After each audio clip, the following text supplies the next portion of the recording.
ನಮಸ್ಕಾರ ವೀಕ್ಷಕರೇ, ಶ್ರೀಗರಿ ವಾರ್ತೆಗರಿಗೆ ಸ್ವಾಗತ. ದಿನಾಂಕ ಜುಲೈ 4, 2026ರಂದು ಬಿಜೆಪಿ ಕಚೇರಿಯಲ್ಲಿ ಪತ್ರಿಕಾಗೋಷ್ಠಿಯಲ್ಲಿ ಉದ್ದೇಶಿಸಿ ಮೈಸೂರು ಕೊಡಗು ಸಂಸದರಾದ ಶ್ರೀ ಯದುವೀರ್ ಒಡೆಯರ್ ಅವರು ಮಾತನಾಡಿದರು.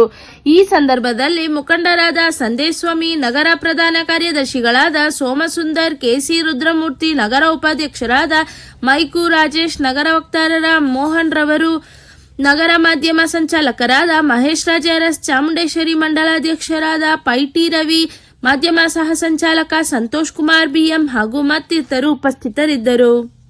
ಈ ಒಂದು ಪತ್ರಿಕಾಗೋಷ್ಠಿಯ ಒಂದು ಮುಖ್ಯ ವಿಚಾರ ಅಂದ್ರೆ, ಇವತ್ತು ರಾಜ್ಯದಲ್ಲಿ ಪ್ರಾರಂಭ ಆಗಿರುವಂತದ್ದು SIR ಪ್ರಕ್ರಿಯೆ, ಮತಪಟ್ಟಿ ಪರಿಷ್ಕರಣೆಯ ವಿಚಾರ. ಏನು ವಿಶೇಷವಾಗಿ ಇದು ನಮ್ಮ ರಾಜ್ಯದಲ್ಲಿ ನಡೀತಾ ಇದೆ. ಪ್ರಾರಂಭ ಆಗಿರ್ತಕ್ಕಂಥ ಒಂದು ಸಮಯದಿಂದ ಕೆಲವು ಬಹಳ ಗಂಭೀರವಾದಂತಹ ಸಮಸ್ಯೆಗಳು ಇವತ್ತು ನಮಗೆ ಕಾಣ್ತಾ ಇದ್ದಾವೆ. ಎಲ್ಲರಿಗೂ ತಿಳಿದಿರೋ ಹಾಗೆ ಈ SIR ಪ್ರಕ್ರಿಯೆ, ಯಾರು ಅರ್ಹ ಮತದಾರರು, ಯಾರು ಭಾರತೀಯ ನಿವಾಸಿಗಳು, ಯಾರು ಜೀವಿತವಾಗಿದ್ದಾರೆ ಅವರಿಗೆ ಮಾತ್ರ ಈ ಭಾರತ ದೇಶದ ಒಂದು ಭವಿಷ್ಯ ನಮ್ಮ ರಾಷ್ಟ್ರ ಮಟ್ಟದಲ್ಲಿ, ರಾಜ್ಯ ಮಟ್ಟದಲ್ಲಿ ತೀರ್ಮಾನ ಮಾಡೋದಕ್ಕೆ ಇವತ್ತು ಅವಕಾಶ ಇದೆ. ಅದು ಪ್ರಜಾಪ್ರಭುತ್ವಕ್ಕೆ ಒಂದು ಬೆಂಬಲ ಕೊಡುವಂತ ದೃಷ್ಟಿಯಲ್ಲಿ, ಪ್ರಜಾಪ್ರಭುತ್ವಕ್ಕೆ ನಿಜಕ್ಕೂ ಒಂದು ಒಳ್ಳೆ ಸಹಾಯ ಕೊಡೋ ದೃಷ್ಟಿಯಲ್ಲಿ ಈ ಕೆಲಸವನ್ನು ಮಾಡಬೇಕಾಗಿರ್ತಕ್ಕಂಥದ್ದು ಅತಿ ಅವಶ್ಯಕ. ಮತ್ತೆ ನಮ್ಮ ಇಡೀ ಒಂದು ಡೆಮಾಕ್ರಸಿಯನ್ನು ರಕ್ಷಿಸಲು ಇದು ಬಹಳ ಒಂದು ಉತ್ತಮವಾದಂತಹ ಒಂದು ಕೆಲಸ. ಕರ್ನಾಟಕದಲ್ಲಿ ಆಗಲೇ ನಮ್ಮ ಮಾನ್ಯ ಕೇಂದ್ರ ಸಚಿವರಾದಂತಹ ಶ್ರೀ ಕುಮಾರಸ್ವಾಮಿ ಅವರು, ಶ್ರೀ ಶೋಭಾ ಕರಂದ್ಲಾಜೆ ಅವರು ಸಮಸ್ಯೆಗಳು ವಿಡಿಯೋ ಮೂಲಕನೂ ಕೂಡ ಹೇಳಿದ್ದಾರೆ. ಮತ್ತೆ ರಾಮನಗರದಲ್ಲಿ ಮತ್ತೆ ರಾಜ್ಯಾದ್ಯಂತ ನಡೀತಾ ಇರುವಂತದ್ದು ಅನೇಕ ಸಮಸ್ಯೆಗಳನ್ನು ನಿಮ್ಮ ಮುಂದೆ ತೋರಿಸಿದರೆ, ನಿಮ್ಮ ಮುಂದೆ ಅದನ್ನ ಪ್ರಸ್ತಾಪವನ್ನು ಮಾಡಿದ್ದಾರೆ. ಕಡ್ಡಾಯವಾಗಿ ಮನೆ ಮನೆಗೆ ಹೋಗಿ, ಡೋರ್ ಟು ಡೋರ್ ಹೋಗಿ ಒಂದು ಫಿಸಿಕಲ್ ವೆರಿಫಿಕೇಶನ್ ಆಗಬೇಕಾಗಿರ್ತಕ್ಕಂಥದ್ದು ನಮ್ಮೆಲ್ಲರಿಗೂ ತಿಳಿದಿರ್ತಕ್ಕಂಥ ಸಂಗತಿ. ಅದು ರಾಮನಗರದಲ್ಲಿ ಮತ್ತು ರಾಜ್ಯಾದ್ಯಂತ ನಡೀತಾ ಇಲ್ಲ ಅಂತ ಬಹಳ ಸ್ಪಷ್ಟವಾದಂತಹ ಆರೋಪ ಇದೆ. ಅದು ವಿಡಿಯೋ ಸಮೇತ, ಅಂದ್ರೆ ಎಲ್ಲ ನಾವು ದಾಖಲೆ ಸಮೇತ ಮತ್ತೆ ಅದು ಪ್ರೂಫ್ ಸಮೇತ ನಾವು ಕೊಟ್ಟಿದ್ದೀವಿ. ಅದೇ ಅಂತ ಇವಾಗ ಮೈಸೂರಲ್ಲೂ ಕೂಡ ಕೆಲವು ಗಂಭೀರವಾದಂತಹ ಆರೋಪಗಳು ಬರ್ತಾ ಇದೆ. ವಿಡಿಯೋ ಕೂಡ ಇವತ್ತು ಸೋಷಿಯಲ್ ಮೀಡಿಯಾದಲ್ಲಿ ಹರಡ್ತಾ ಇದೆ. ನರಸಿಂಹರಾಜ ಕ್ಷೇತ್ರದಲ್ಲಿ ವಿಶೇಷವಾಗಿ ಇದು ಬಹಳ ಒಂದು ವ್ಯವಸ್ಥಿತ ರೀತಿಯಲ್ಲಿ ನಡೀತಾ ಇರುವಂತದ್ದು ನಾವೆಲ್ಲರೂ ಗಮನಿಸಿದ್ದೀವಿ. ಇಲ್ಲಿ ನರಸಿಂಹರಾಜ ಕ್ಷೇತ್ರದ ನಾಯಕರಾದಂತಹ ಸಂದೇಶ್ವಾಮಿ ಅವರು ಇದ್ದಾರೆ. ಅವ್ರನ್ನೂ ಕೂಡ ನಿನ್ನೆ ನಿಮ್ಮೊಂದಿಗೆ ಮಾತಾಡಿದ್ದಾರೆ, ಮತ್ತೆ ವಿಶೇಷವಾದಂತಹ ಸಂಗತಿಗಳನ್ನು ನಿಮ್ಮ ಮುಂದೆ ಇಟ್ಟಿದ್ದಾರೆ. ಇದು ಅತ್ಯಂತ ಗಂಭೀರವಾದಂತಹ ವಿಚಾರ. ಯಾಕಂದ್ರೆ ಬರೀ ಅರ್ಹ ಮತದಾರರಿಗೆ ಈ ದೇಶದ ಮತ್ತು ನಮ್ಮ ರಾಜ್ಯದ ಭವಿಷ್ಯವನ್ನು ರೂಪಿಸಲಿಕ್ಕೆ, ನಿರ್ಧಾರ ಮಾಡೋದಕ್ಕೆ ಒಂದು ಹಕ್ಕಿದೆ. ಯಾರು ಅಕ್ರಮವಾಗಿ ಇಲ್ಲಿ ಭಾರತದೊಳಗಡೆ ಬಂದಿದ್ದಾರೆ, ಅಕ್ರಮ ವಲಸಿಗರು, ಅವರಿಗೆ ಯಾವುದೇ ರೀತಿಯ ಅವಕಾಶ ಇಲ್ಲ. ಇವತ್ತು ರಾಜ್ಯದಲ್ಲಿ ಈ ಕಾಂಗ್ರೆಸ್ ಸರ್ಕಾರ ಇವ್ರಿಗೆ ಎಲ್ಲ ರೀತಿಯ ಒಂದು ವ್ಯವಸ್ಥೆಯನ್ನು ಮಾಡಿಕೊಡ್ತಾ ಇದ್ದಾರೆ. ಏನು ಆಫೀಸುಗಳು ಡೋರ್ ಟು ಡೋರ್ ಹೋಗಿ ಒಂದು ಪರಿಶೀಲನೆ ಮಾಡಬೇಕಾಗಿದೆ, door to door physical verification ಮಾಡಬೇಕಾಗಿದೆ, ಅದರಲ್ಲಿ ಸಂಪೂರ್ಣವಾಗಿ ವಿಫಲ ಆಗ್ತಾ ಇದೆ. ಇಲ್ಲಿ ಯಾವುದೋ ಒಂದು ಚೋಲ್ಟ್ರಿ ಅಥವಾ ಯಾವುದೋ ಒಂದು ಹಾಲು ಅಥವಾ ಕೆಲವು ಕಡೆ ನಾವು ಕೇಳಿದೀವಿ, ಮಸೀದಿಲಿ ಕೂಡ ಹೋಗ್ಬಿಟ್ಟು ಇವತ್ತು ಅವರು ಎಲ್ಲ ಅಲ್ಲೇ ಕರ್ಸ್ಕೊಂಡು ಅಲ್ಲೇ ಎಲ್ಲ ಡಾಕ್ಯುಮೆಂಟ್ ವೆರಿಫಿಕೇಶನ್ ಮಾಡ್ತಾ ಇದಾರೋ ಇಲ್ವೋ ಅಂತಾನು ನಮ್ಗೆ ಯಾವುದೇ ರೀತಿಯ ಸ್ಪಷ್ಟವಾದಂತಹ ಮಾಹಿತಿ ಇಲ್ಲ. ಅಂತ ಒಂದು ಏನು ವ್ಯವಸ್ಥೆ ದುರ್ಬಳಕೆ ಏನಾಗ್ತಾ ಇದೆ, ಅದು ನಿಜಕ್ಕೂ ನಾವು ಖಂಡಿಸಬೇಕಾಗಿದೆ. ಮತ್ತೆ ಇದು ಬಹಳ ಗಂಭೀರವಾಗಿ ನಾವು ಕೂಡ ಹೋರಾಟವನ್ನು ನಡೆಸಲಿಕ್ಕೆ ಇವತ್ತು ಎಲ್ಲ ರೀತಿಯ ಸಿದ್ಧತೆಗಳು ಮಾಡ್ತಾ ಇದ್ದೀವಿ. ವಿಶೇಷವಾಗಿ ನರಸಿಂಹರಾಜ ಕ್ಷೇತ್ರದಲ್ಲಿ ಈಗಾಗಲೇ ಆರೋಪ ಸಂದೇಶವನ್ನು ಮಾಡಿದ್ದಾರೆ. ಯಾವುದೇ ಒಂದು ಏನು ಹೌಸಿಂಗ್ ಯೋಜನೆ ಇಲ್ಲದೇನೆ, ಯಾವುದೇ ಒಂದು ಆಶ್ರಯ ಯೋಜನೆ ಇಲ್ಲದೇನೆ ಸುಮಾರು 1,00,000ಕ್ಕೂ ಹೆಚ್ಚು ಮತದಾರರು ಆ ಒಂದು ಕ್ಷೇತ್ರಕ್ಕೆ ಹೆಚ್ಚಾಗಿದ್ದಾರೆ. ಬೇರೆ ಕ್ಷೇತ್ರಗಳಿಗೆ ನಾವು ಹೋಲಿಕೆ ಮಾಡಿದ್ರೆ ಯಾವುದೇ ರೀತಿ ಇದು ಇಷ್ಟು ದೊಡ್ಡ ಪ್ರಮಾಣದಲ್ಲಿ ಮತದಾರರು ಸೇರಿಸುವಂಥದ್ದು ಎಲ್ಲೂ ನಾವು ಕಾಣಿಲ್ಲ. ಅದು ಹೇಗಾಗಿದೆ ಅಂತ ನಾವು ಬಹಳ ಗಂಭೀರವಾಗಿ ಅದನ್ನ ವಿಶ್ಲೇಷಣೆ ಮಾಡಬೇಕಾಗಿದೆ, ಗಂಭೀರವಾಗಿ ಇದನ್ನ ತನಿಖೆಯನ್ನು ಮಾಡಬೇಕಾಗಿದೆ. ನಿಜಕ್ಕೂ ಇವರು ಅರ್ಹ ಮತದಾರರ ಅಥವಾ ಇದು ಡೂಪ್ಲಿಕೇಟ್ ವೋಟ್ಸ್ಗಳ ಏನು ಅಂತ ಅವರು ನಿಜಕ್ಕೂ ಹೋಗ್ಬಿಟ್ಟು ಒಂದು ಒಳ್ಳೆ ಅವಶ್ಯಕವಾದದ್ದು. ಸೊ ಆ ನಿಟ್ಟಿನಲ್ಲೂ ಕೂಡ ನಾವು ಆಗ್ರಹವನ್ನು ಮಾಡ್ತೀವಿ, ರಾಜ್ಯ ಸರ್ಕಾರ ಈ ಒಂದು ಕೆಲಸ ಸರಿಯಾಗಿ ಮಾಡಬೇಕಂತ. ಎರಡನೇದು 2002 ಆದ ನಂತರ ಯಾರು ಮತಪಟ್ಟಿಯಲ್ಲಿ ಇಲ್ಲದೆ ಇರೋರು ಅದು ದಾಖಲೆ ಸಹಿತ ಅವರು ಸಾಬೀತು ಮಾಡಬೇಕಾಗಿದೆ ಅವರು ಭಾರತೀಯ ನಿವಾಸಿಗಳು ಅಂತ. ಅದಕ್ಕೆ ಸುಮಾರು 12ರಿಂದ 15 ಡಾಕ್ಯುಮೆಂಟ್ಗಳು ನೀವು ಕೊಡಬಹುದು, 12 ದಾಖಲೆಗಳು ಕೊಡಬಹುದು. ಅದರಲ್ಲಿ ತಮ್ಮ TC ಕೂಡ ಇದೆ, ಅದನ್ನು ಕೂಡ ದುರುಪಯೋಗ ಮಾಡ್ತಾ ಇರೋದು ಕೆಲವು ಕಡೆ ನಾವು ಕೇಳಿದ್ವಿ. ಅಂದ್ರೆ ಕೆಲವು ಅಲ್ಲಿ ಏನೋ ಒಂದು ದುಡ್ಡು ಕೊಟ್ಟು ಆ TC ಕೂಡ ಯಾವುದೋ ಒಂದು ಫೇಕ್ ಆಗಿರುವಂತ ನಕಲಿ TC ಕೂಡ ಕೊಡುವಂತದ್ದು ಬಹಳ ಸ್ಪಷ್ಟವಾದಂತಹ ಆರೋಪ ನಮ್ದು.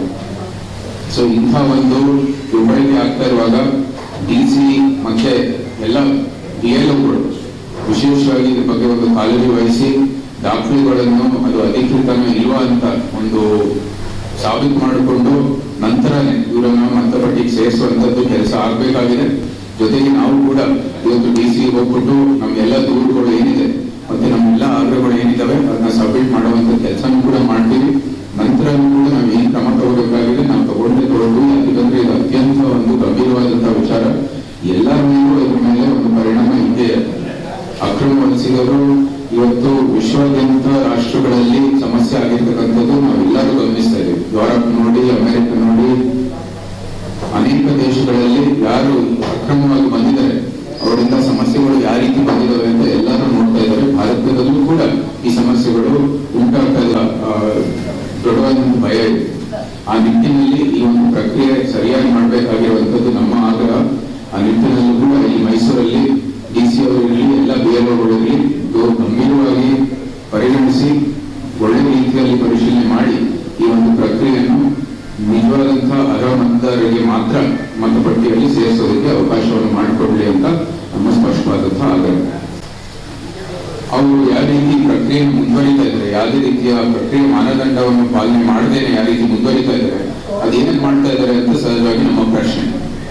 ಏನಕ್ಕೆ ಇಲ್ಲಿ ಬರೀ ಒಂದು ಹಾಲಲ್ಲಿ ಕೂತ್ಕೊಂಡು ಚೌಟ್ರಿಯಲ್ಲಿ ಕೂತ್ಕೊಂಡು ಅಥವಾ ಇಲ್ಲಿ ಕೆಲವು ಕಡೆ ಮಸೀದಿಯಲ್ಲಿ ಕೂತ್ಕೊಂಡು ಎಲ್ಲರನ್ನು ಕರೆಸ್ಕೊಂಡು ಅಲ್ಲಿ ಏನೇನು ಕೆಲಸ ಮಾಡ್ತಾ ಇದ್ದಾರೆ, ಫಿಸಿಕಲ್ ವೆರಿಫಿಕೇಶನ್ ಏನಕ್ಕೆ ಮಾಡ್ತಾ ಇಲ್ಲ, ಡೂಪ್ಲಿಕೇಟ್ ಹೆಸರುಗಳು ನಾವು ಪ್ರತಿಯೊಂದು ವಿಧಾನಸಭಾ ಕ್ಷೇತ್ರದಲ್ಲೂ ನೋಡಿದ್ದೇವೆ.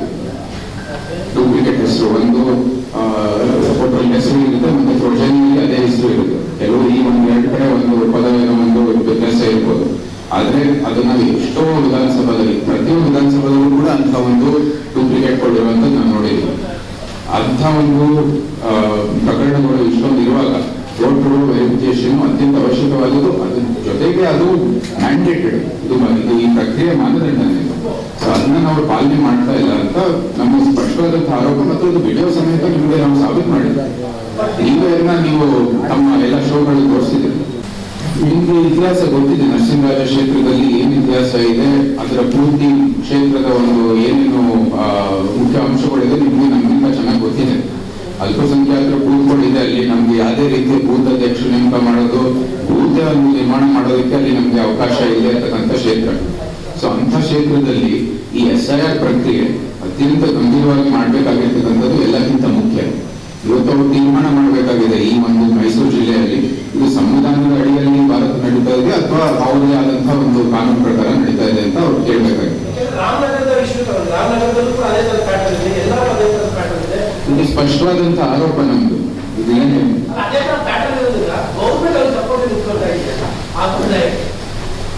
ಈ ಒಂದು SIR ಉದ್ದೇಶ ಏನು ಅಂದ್ರೆ ಬರೀ ಅರ್ಹ ಮತದಾರರನ್ನ ಪಟ್ಟಿಯಲ್ಲಿ ಸೇರಿಸಬೇಕಾಗಿದೆ.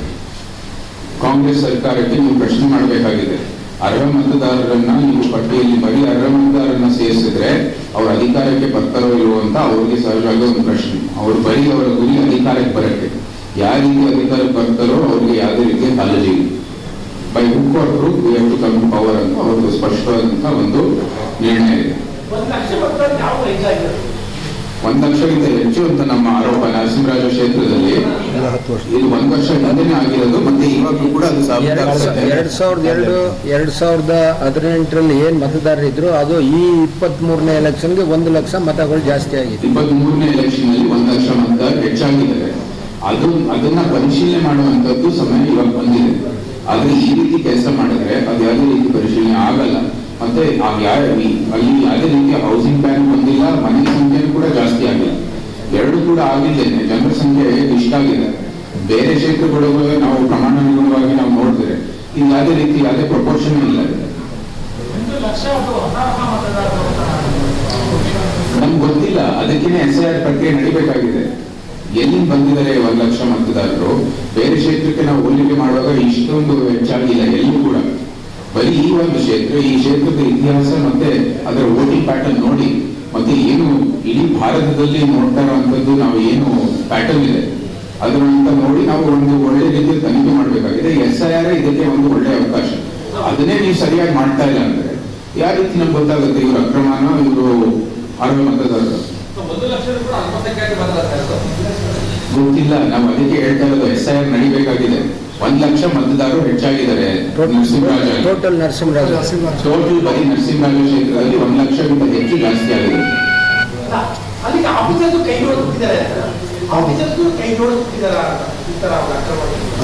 ನಿಮ್ ವಿಡಿಯೋ ಮೂಲಕನೇ ನಾವು ನೋಡಿರೋದು ಅದನ್ನ. ನಿಮ್ ವಿಡಿಯೋಗಳೇ ಹರಡ್ತಾರೆ ನಿಮ್ ನ್ಯೂಸ್ ಚಾನೆಲ್ ಅಲ್ಲಿ ಮತ್ತೆ ಸೋಷಿಯಲ್ ಮೀಡಿಯಾದಲ್ಲಿ ವಾಟ್ಸ್ಆಪ್ ಅಲ್ಲಿ ಹರಡ್ತಾ ಇರುವಂತ ವಿಡಿಯೋದಲ್ಲೇ ಅದು PLOನೋ ಯಾರು ಅಂತ ಅವರು ಗುರುತಿಸಿ ಅವ್ರ ಮೇಲೆ ಕ್ರಮ ತಗೋಬೇಕಾಗಿದೆ. ಯಾಕಂದ್ರೆ ಪ್ರಕ್ರಿಯೆ ಮಾನದಂಡ ಬಹಳ ಸ್ಪಷ್ಟವಾಗಿದೆ. ಅವ್ರ ಮನೆ ಹೋಗ್ಬಿಟ್ಟು ಫಿಸಿಕಲ್ ವೆರಿಫಿಕೇಶನ್ ಮಾಡಬೇಕು ಅಂತ ಬಹಳ ಸ್ಪಷ್ಟವಾಗಿ ಮಾನದಂಡ ಇದೆ. ಅಲ್ಲಿ ಹೋಗೋಕೆ ಅದು ನಮ್ಮ ನರಸಿಂಹರಾಜ ಕ್ಷೇತ್ರದಲ್ಲಿ ನಮ್ಮ ಬೂತ್ ಲೆವೆಲ್ ಏಜೆಂಟ್ಗೆ ಅವಕಾಶನೇ ಇಲ್ಲ ಹೋಗೋದಕ್ಕೆ. ಕೆಲವು ಬೂತ್ಗಳಲ್ಲಿ ನಾವು ಅವ್ರನ್ನ ನೇಮಕ ಮಾಡಿದ್ರೆ ಅವ್ರ ಮೇಲೆ ಥ್ರೆಟ್ಗಳು ಬರುತ್ತೆ. ಕೆಲವು ಕಡೆ ನಮ್ ಡೆತ್ ಥ್ರೆಟ್ ಬಂದಿದೆ, ಹೋಗಕ್ಕೆ ಆಗಲ್ಲ ಕೆಲವು ಬೂತ್ ಕಡೆಗೆ. ಇಂಥ ಒಂದು ಸಮಸ್ಯೆ ಇರುವಾಗ ಅವರು ಆಫೀಸರ್ಗಳು ನಾವು ಎಷ್ಟು ಮಟ್ಟಿಗೆ ಮಾಡ್ಬೋದು ನಾವು ಮಾಡಿದ್ವಿ. ನರಸಿಂಹರಾಜ ಕ್ಷೇತ್ರದಲ್ಲಿ ನಿಮ್ಗೆ ಗೊತ್ತಿರೋ ಹಾಗೆ ನಮ್ಗೆ ಬೂತ್ ಮಾಡೋದಕ್ಕೆ ಅಲ್ಲಿ ಅವಕಾಶ ಇಲ್ಲ.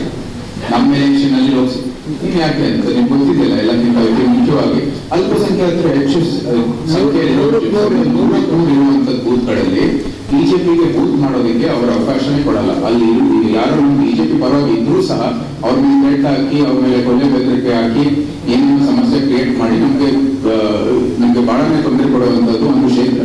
ಇದು ನಿಮ್ಗೆ ಚೆನ್ನಾಗಿ ಗೊತ್ತಿದೆ. ನಿಮ್ಮ ಪ್ರೆಸ್ ಎಲ್ಲಿ ಹೋಗಿದ್ದೀರಾ ನೀವು? ಅಲ್ಲಿ ಹಿಂದೆ ಬಿಡಲ್ಲ, ಅಲ್ಲಿ ನಮ್ಗೆ ಬಿಡೋದು.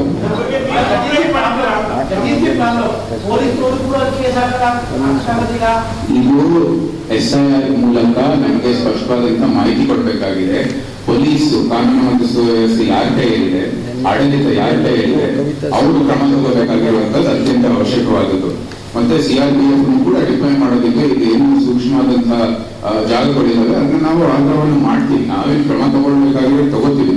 ಆದ್ರೆ ಅದಕ್ಕೆ ಹೋಗೋದ್ ಮುಂಚೆ ಇವರು ಒಂದ್ ಸ್ವಲ್ಪ ಪ್ರಾಮಾಣಿಕತೆಯಿಂದ ಈ ಒಂದು ಪ್ರಕ್ರಿಯೆ ಮಾಡಲಿ ಅಂತ ನಮ್ಮ ಆಗ್ರಹ.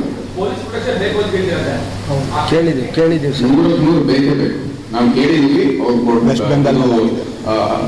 ಅಧಿಕಾರ ಏನು ಆಡಳಿತದಲ್ಲಿ ಇರ್ತಕ್ಕಂಥ ಪಕ್ಷ ಅವ್ರು ಕೊಡಬೇಕು. ವೆಸ್ಟ್ ಬೆಂಗಾಲ್ ಕೂಡ ಮಾಡಿದ್ದಾರೆ. ಅಲ್ಲಿ ಮಮತಾ ಬ್ಯಾನರ್ಜಿ ಕೂಡ ಏನ್ ಮಾಡ್ಬೇಕಾಗಿದೆ ಮಾಡಿದ್ದಾರೆ. ಅವರೇ ಮಾಡುವಾಗ ಇವ್ರಿಗೆ ಏನ್ ಕಷ್ಟ? ಅಂಡ್ ಅವರು ಬಾಂಗ್ಲಾದೇಶ್ ಪಕ್ಕನೇ ಇರೋರು. ಇಲ್ಲಿ ನೆನ್ನೆ ನಾವು ಕೂಡ ಪೊಲೀಸ್ ಸ್ಟೇಷನ್ ಹೋಗ್ಬಿಟ್ಟು ನಾವು BSNL ದಾಖಲೆ ಮಾಡಿದ್ವಿ. ಎಷ್ಟೋ ಒಂದು 130 ಜನ ಬಾಂಗ್ಲಾದೇಶದಿಂದ ಬಂದಿರ್ತಕ್ಕಂಥದ್ದು ನಾವು ನೋಡಿದೀವಿ. ಎಲ್ಲ ಆಧಾರ್ ಕಾರ್ಡ್ ಅಲ್ಲಿ ಏನಿತ್ತು ಎಲ್ಲ 1 ಜನವರಿ ಬರ್ತಾ ಇತ್ತು. ಅಂದ್ರೆ ಏನು ಎಲ್ಲಿಂದ ಬರ್ತಾ ಇದ್ದಾರೆ ಇವ್ರ ಬಗ್ಗೆ ಸರಿಯಾದಂತಹ ರೀತಿ ತನಿಖೆ ಮಾಡ್ತಾ ಇದಾರೆ. ಅದ್ರ ಬದಲು ಬಂದ್ಬಿಟ್ಟು ನಮ್ಮ ಏನು ಕಾರ್ಯಕರ್ತರು ಇದ್ದಾರೆ, ಹಿಂದೂ ಸಂಘಟನೆಗಳಲ್ಲಿ ಕೆಲಸ ಮಾಡೋರು ಮತ್ತೆ ಇವತ್ತು ಇಡೀ ಹಿಂದೂ ಸಮಾಜವನ್ನು ರಕ್ಷಣೆ ಮಾಡೋರ ಮೇಲೆ ಕೇಸ್ ಹಾಕ್ತವ್ರೆ. ಯಾವುದೇ ರೀತಿ ಅಕ್ರಮ ಕೆಲಸ ಮಾಡ್ತಾ ಇಲ್ಲ, ಆದ್ರೂ ಸಹ ಅವ್ರ ಮೇಲೆ FIR ದಾಖಲೆ ಆಗ್ತದೆ. ಸೊ ಇಂಥ ಒಂದು ಪರಿಸ್ಥಿತಿ ನಮ್ಮ ಜಿಲ್ಲೆಯಲ್ಲಿ ಉಂಟಾಗಿದೆ. ಈ ಸಮಯದಲ್ಲಿ ಈ SIR ಪ್ರಕ್ರಿಯೆ ಒಂದು ಪ್ರಾಮಾಣಿಕ ರೀತಿಯಲ್ಲಿ ಮಾಡಬೇಕು ಅಂತ ನಮ್ಮ ಸ್ಪಷ್ಟವಾದಂತಹ ಆಗ್ರಹ.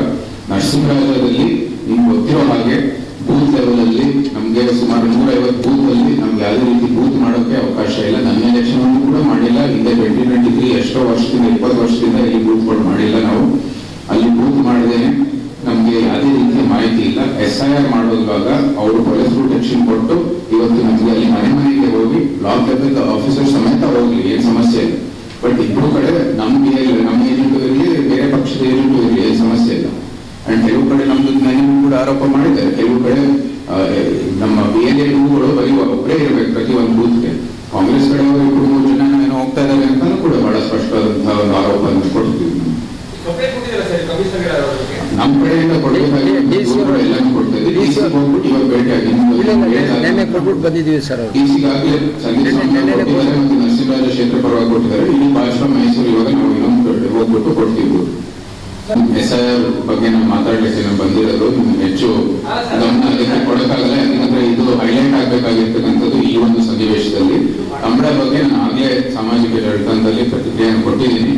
ಅದು ನಮ್ಮ ಕರಾವಳಿ ಭಾಗದ ಅತ್ಯಂತ ಮಹತ್ವವಾದಂತಹ ಒಂದು ಆಚರಣೆ. ಆ ಭೂಮಿಗೆ, ಆ ಒಂದು ಮಣ್ಣಿಗೆ ಸೇರಿರುವಂತದ್ದು. ಅವರು ಎಲ್ಲ ವಿಧಿವಿಧಾನಗಳು ಸಮೇತ ಆ ಒಂದು ಆಚರಣೆ ನಡೆಸೋದು. ಇಲ್ಲಿರ್ತಕ್ಕಂಥ ದಸರಾ ಅಂದ್ರೆ ಅವ್ರದ್ದು ಆ ಕಂಬಳ ಮತ್ತು ಬೇರೆ ಬೇರೆ ಅನೇಕ ಒಂದು ಆಚರಣೆಗಳು ನಡೆಯೋದು. ಇವತ್ತು ಇದು ಧಾರ್ಮಿಕ ಹಿನ್ನೆಲೆ ಇರತಕ್ಕಂಥ ಆಚರಣೆಗಳು ಅತ್ಯಂತ ಒಂದು ಗಂಭೀರ ರೀತಿಯಲ್ಲಿ ಅತ್ಯಂತ ಒಂದು ಧಾರ್ಮಿಕ ಒಂದು ಕಾಳಜಿ ವಹಿಸಿ ಇದನ್ನ ಇವರು ಮುಂದುವರಿಬೇಕಾಗಿರುವಂತದ್ದು ಅತ್ಯಂತ ಅವಶ್ಯಕವಾದದ್ದು. ಇಲ್ಲಿ ಇವರು ಬರೀ ಒಂದು ಪ್ರದರ್ಶನ ಮಾಡೋ ದೃಷ್ಟಿಯಲ್ಲಿ ಕೆಲಸವನ್ನು ಮಾಡ್ತಾ ಇರೋದು ಖಂಡಿಸುವಂತದ್ದು. ಮತ್ತೆ ಈ ದಸರಾದಲ್ಲಿ ಎಷ್ಟೋ ಲೋಪಗಳು ನಾವು ನೋಡ್ತಾ ಇದೀವಿ. ನಮ್ಗೆ ಟಿಕೆಟ್ ವಿಚಾರ ಇರ್ಬೋದು. ಪ್ರತಿ ವರ್ಷನೂ ಕೂಡ ನಮ್ಗೆ ಮುಂದೆ ದಸರಾ ಆಗಿದ್ ಕೂಡಲೇ ಹೇಳೋದೇ ಎಲ್ಲರಿಗೂ ಕೂಡ ಟಿಕೆಟ್ ಸಮಸ್ಯೆ ಇದೆ. ಅದು ಯಾವುದೋ ಒಂದು ಪರಿಹಾರ ತರಬೇಕಾಗಿದೆ ಅವರು. ಜೊತೆಗೆ ಈ ದಸರಾ ಸಮಯದಲ್ಲಿ ಜನರಿಗೆ ಒಂದು ನೋಡ್ಲಿಕ್ಕೆ ಒಂದು ಒಳ್ಳೆ ಅವಕಾಶ ಮಾಡಿ, ಯುವ ದಸರಾ ಇದೆ, ಆಹಾರ ಮೇಳ ಇದೆ, ಇನ್ನೊಂದು ಏನೇನೋ ಶೋಗಳು ಇರುತ್ತೆ, ಅದೆಲ್ಲನೂ ಕೂಡ ಒಳ್ಳೆ ರೀತಿಯಲ್ಲಿ ಸಂಘಟನೆ ಮಾಡೋದ್ರಲ್ಲಿ ವಿಫಲ ಆಗೋದು ಈ ಕಳೆದ 2 ವರ್ಷದಲ್ಲಿ ನಾವು ನೋಡ್ತಾ ಇದ್ದೀವಿ. ಅದರ ಬಗ್ಗೆ ಒಂದು ಕಾಳಜಿ ವಹಿಸಿ ಸರಿಯಾದ ರೀತಿಯಲ್ಲಿ ಅವತ್ತಿನ ಆಚರಣೆ ನಡೆಸಿ ಅವರು ಇನ್ನು ಕಂಬಳ ಮತ್ತು ಬೇರೆ ಬೇರೆ ಆಚರಣೆಗಳು ಆಮೇಲೆ ತಗೊಂಡು ಬರಲಿ. ಅವರು ಏನು ಸಮಸ್ಯೆ ಇರುವಾಗ ದಸರಾ ಆಚರಣೆ ಒಂದು ಅಷ್ಟು ದೊಡ್ಡ ಮಟ್ಟದಲ್ಲಿ ಮಾಡಲ್ಲ ಅಂತ ಹಿಂದಿನ ಸರ್ಕಾರ ತೀರ್ಮಾನ ತಗೊಂಡಿದ್ರು. ಅದಕ್ಕೆ ತಕ್ಕ ಇವರು ತೀರ್ಮಾನ ಮಾಡಬೇಕಾಗಿದೆ. ಈಗಾಗಲೇ ಅವರು ಏನೇನೋ ಹೇಳಿದ್ದಾರೆ, ಬಿತ್ತನೆ ಮಾಡಬೇಡಿ, ಎಲ್ಲಿ ಅನವಶ್ಯಕವಾದಂತಹ ಕೃಷಿ ಹೋರಾಟ ಮಾಡಬೇಡಿ ಅಂತ ಏನು ಅವ್ರಿಗೆ ಯಾವುದೇ ರೀತಿ ವಿಶ್ವಾಸ ಕೊಡ್ತಾ ಇಲ್ಲ ರೈತರಿಗೆ ಈ ಸರ್ಕಾರ. ಆ ಸಮಯದಲ್ಲಿ ಇವರು ದಸರಾ ಇನ್ನೂ ದೊಡ್ಡ ಮಟ್ಟದಲ್ಲಿ ಆಚರಣೆ ಮಾಡ್ತೀವಿ, ಇನ್ನೂ ಏನು ಖರ್ಚು ಮಾಡ್ತೀವಿ ಅಂತ ಹೇಳೋದು ಅದು ಅವರು ಸೂಕ್ತವಾದಂತ ನಿರ್ಣಯ ತಗೋಬೇಕಾಗಿದೆ. ಏನು ಜನರು ಏನು ಸಂಕಷ್ಟದಲ್ಲಿದ್ದಾರೆ ಅದಕ್ಕೆ ತಕ್ಕ ಇವರು ಆಚರಣೆ ಸಂಘಟಿಸಬೇಕು. ಸಾಂಪ್ರದಾಯಿಕ ಆಚರಣೆಗಳು ನಡೀತಾ ಇರುತ್ತೆ. ಮನೆ ಮನೆಯಲ್ಲೂ ಕೂಡ ನಡೆಯುತ್ತೆ, ಅರಮನೆಯಲ್ಲೂ ಕೂಡ ನಡೆಯುತ್ತೆ. ಆಚೆ ಕಡೆ ನಡೆಯುವಂಥದ್ದು ಸಾರ್ವಜನಿಕ ದಸರಾ ಹಬ್ಬದಲ್ಲಿ ಎಷ್ಟು ಮಟ್ಟಕ್ಕೆ ದಸರಾ ಅದು ಖರ್ಚಾಗಬೇಕಾಗಿದೆ, ರಾಜ್ಯದ ಪರಿಸ್ಥಿತಿ ನೋಡಿಕೊಂಡು ಅದಕ್ಕೆ ಅನುಗುಣವಾಗಿ ಇವರು ತೀರ್ಮಾನ ಮಾಡಬೇಕಾಗಿರುವಂತದ್ದು. ಹಿಂದಿನ ಕೂಡ ಸರ್ಕಾರಗಳು ಮಾಡಿದರೆ, ಸಿದ್ದರಾಮಯ್ಯ ಅವರು ಮೊದಲನೇ ಒಂದು ಟರ್ಮಲ್ಲೂ ಕೂಡ ಇಂಥ ಒಂದು ನಿರ್ಣಯ ತಗೊಂಡಿದ್ರು. ಸೊ ಅದು ಮಾಡಲಿ ಅವರು, ನಮ್ಮ ಬೆಂಬಲ ಇರೋದು. ಆಚರಣೆಗಳಿಗೆ ಒಂದು ಧಾರ್ಮಿಕ ಹಿನ್ನೆಲೆ ಇದೆ. ಸುಮ್ಮನೆ ನಾವು ಆಚರಣೆ ಮಾಡಲ್ಲ. ಇದೆ ಅದೋ ಒಂದು ಪಬ್ಲಿಕ್ ಶೋ ಅಲ್ಲ, ಅಥವಾ ಒಂದು ಡಾನ್ಸ್ ಶೋ, ಅಥವಾ ಒಂದು ಯಾವುದೋ ಒಂದು ಸಂಗೀತ ಕಾರ್ಯಕ್ರಮ ಅಲ್ಲ. ಒಂದು ಧಾರ್ಮಿಕ ಹಿನ್ನೆಲೆ ಇರ್ತಕ್ಕಂಥದ್ದು, ಆ ಭೂಮಿಗೆ, ಆ ಮಣ್ಣಿಗೆ ಒಂದು ನಿಕಟವಾದಂತಹ ಸಂಬಂಧ ಇರ್ತಕ್ಕಂಥ ಆಚರಣೆಗಳು. ಸೊ ಅದು ಆ ಸಂಸ್ಕೃತಿ ಒಂದು ಮೇರೆಗೆ ನಡಿಬೇಕಾಗಿರ್ತಕ್ಕಂಥ ಆಚರಣೆಗಳು. ದಸರಾನು ಕೂಡ ಅದೇ ರೀತಿ ನಡೆಯುವಂಥದ್ದು. ಈಗ ದಸರಾನು ಕೂಡ ನೀವು ಕರಾವಳಿಗೆ ಹೋಗಿ ತಗೋತೀನಿ ಬರ್ತೀನಿ ಅಂತ ಹೇಳಿದ್ರೆ ಅದು ಕೂಡ ಒಂದು ರೀತಿ ನಾವು ಸರಿಯಲ್ಲ ಅಂತ ಹೇಳ್ಬೋದು. ಯಾಕಂದ್ರೆ ಇದು ಹಳೆ ಮೈಸೂರು ಭಾಗಕ್ಕೆ ಸೇರಿರುವಂತದ್ದು, ಮತ್ತೆ ಇಲ್ಲಿ ಆಚರಣೆ ನಡೀತಾ ಇರುವಂತದ್ದು, ಇಲ್ಲಿ ಒಂದು ಇತಿಹಾಸ ಇರ್ತಕ್ಕಂಥದ್ದು. ಆಗ ಧಾರ್ಮಿಕ ಹಿನ್ನೆಲೆ ಬಗ್ಗೆ ಒಂದು ಕಾಳಜಿ ವಹಿಸಿ ಇವರು ನಿರ್ಣಯವನ್ನು ತಗೋಬೇಕಾಗಿರುವಂತದ್ದು ಅತಿ ಅವಶ್ಯ. ಮತ್ತೆ ಮುಂದಿನ ವಾರ್ತೆಗರಿಯಲ್ಲಿ ಭೇಟಿಯಾಗೋಣ. ಶ್ರೀಗರಿ, ನಿಮ್ಮ ಮನದಾಳದ ಗರಿ.